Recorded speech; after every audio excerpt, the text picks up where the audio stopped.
Do you want the chance to win this 1987 Grand National? Head on over to JustinSwanson69.com or LSNasty.com. For every $1 you spend, gets you an entry to be able to take this thing home.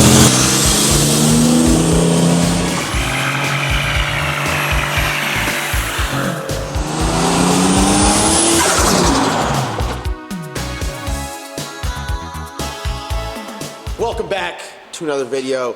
We're talking about the truck today. We're nailing down names for it right now. We're getting close. We haven't revealed anything yet, but we're getting damn close to revealing the name. And I think this name's a heater. It's got some heat behind it. It's got some pizzazz. Mason, thoughts on the name?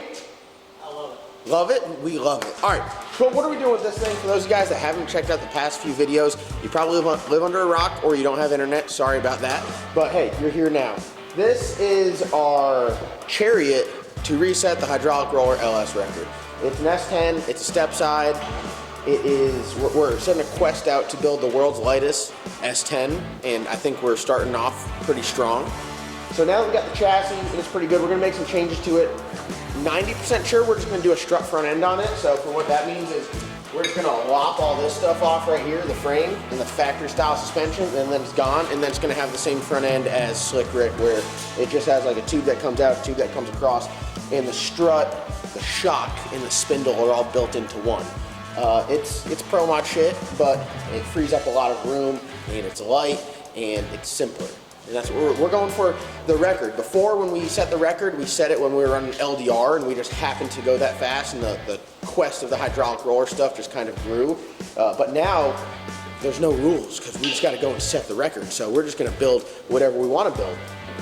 That being said, our configuration in LDR was cast block, cast head, single turbo with a 98 millimeter max for our weight. So we had a Force Inductions No Time 98. The first one we ran a GTR 98 is on our street car. You can kind of peek it through the fender well. Oh yeah. So that was the first turbo we had on the car. We went like mid 420s with it, but then we needed a little more pizzazz, and we got the No Time 98. And it ran great. We were kind of capped at like 45, 48 pounds of boost, just wouldn't make any more. But the motor wanted more, but we were turbo limited and weight limited. So weighing 2750, we went at 412 with 6 at 176.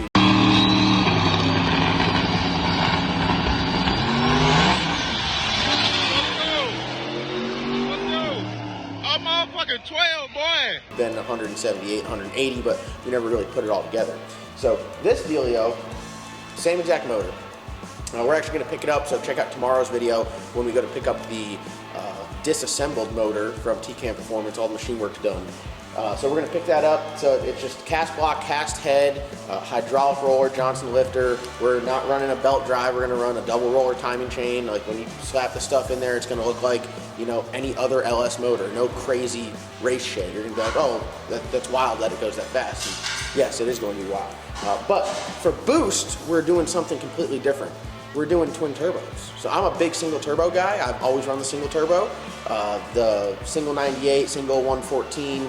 I recently put twins on our street car Hank, and we did some Force Induction / TDI turbos, and they worked great. And I called Jose at Force Induction, and I said, hey, you know, the gloves are off. We really want to set the record. What do you want to do? Do you want to do one big single, or do you want to do twins? He's like, let's do some twins. And I was like, I don't care what you got. Give me the spiciest shit you got. We'll split this block right down the middle like an 8.2 deck. We'll put a block girdle in it. It don't matter. Hell yeah, brother. Yeah, brother. 18 pack of Mountain Dew, here we come. So he whipped up some Frankenstein units right here. So I know what you guys are saying. Oh, damn, those are big. And yes, they are big. They are billet center section. So this is what's crazy. Jose calls these the S450 chassis. So it's an S400 right here, and then it's GT55 Garrett based right here. So if you look at the front cover of it, it doesn't look like an S400 turbo because it's not. The whole, like the back plate, this billet piece back here, this is not the same as S400. It's larger, so it takes a GT55 front cover. For those of you guys that don't know the difference between GT55 and S400, S400 is you, and GT55 is the guy she tells you not to worry about. Like the GT55 is just, it's the badass shit, it's the Garrett chassis, it's what everyone runs. The only thing bigger than that is like the Hearts, or like a large frame turbo, but you know, they make the GT55 up to 122 millimeter, I think. So it is a big unit. The cover flows great. So this is like a hybrid deal. I told Jose, like, listen, Scott, should I tell him our Target ET, or should I not tell him? No, we don't want to tell you the Target ET, because some of y'all might think we're just trying to nose out the record again by another thou. Yeah, we're trying to go like elbow deep in there, if you know what I'm saying. So, yeah, he said we got, you know, 32 to 3,300 horsepower worth of turbo here, and the way the turbos work is, this is where you make your horsepower with the turbos. The engine, it just hangs on, it's just an air pump. So when you build you a car, you get the turbo to make the horsepower that you want, and then you build a motor to survive the beating that's gonna give this. So, you know, technically speaking, a stock bottom end 5.3, you can make the same amount of horsepower if it were to stay together, but it won't. The old combo we had worked great because that 98 millimeter turbo turned all the way up, couldn't hurt that motor. The crank and everything was, well, we pulled that motor apart after 300 passes and looked brand new. That's awesome. These right here are going to give that motor a workout, and it's not that it's a issue with parts or machining or assembly, it's that we are going to push the limits of a cast block, cast head setup. Before, like 45, 48 pounds of boost, like if we can cram 60 in this son of a gun, we're going to do it. So it's gonna be one of those deals where, you know, we're going all out, and if we gotta treat it like a top fuel car where we're swapping bearings and doing in-frames in it, knocking pistons in it, we'll do it, because we don't give no dams or no shits. Woo! I've got the style and profile like never before. So big shout out to Jose at Force Inductions. These turbos are badass. Just look at that wheel, 88 twin 88s. So I wasn't gonna reveal the turbo size until I got these, and Mason and I got these out of the box, and we finger banged them for probably an hour. Wait a minute, wait a minute.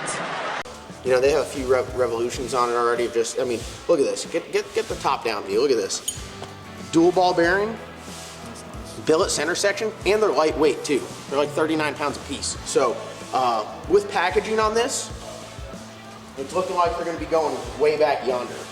I like that. So the motor's pretty far forward. If you look at, you know, where your front axle would be, a lot of the motor's going to be in front of it.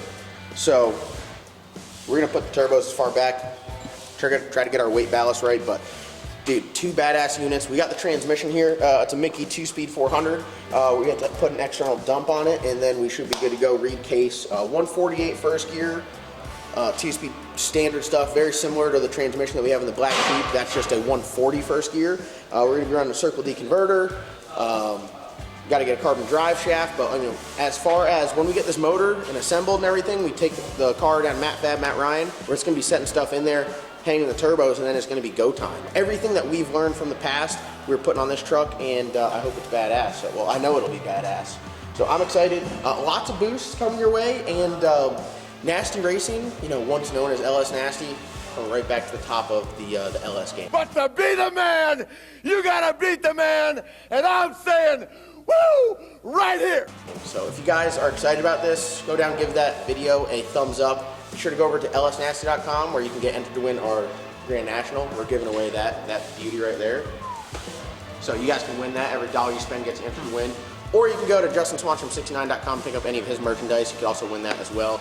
And yeah, so we're gonna end this video, edit it on the way to TKM, pick up some Go Fast parts, and get to building the soon-to-be world's fastest hydraulic roller LS.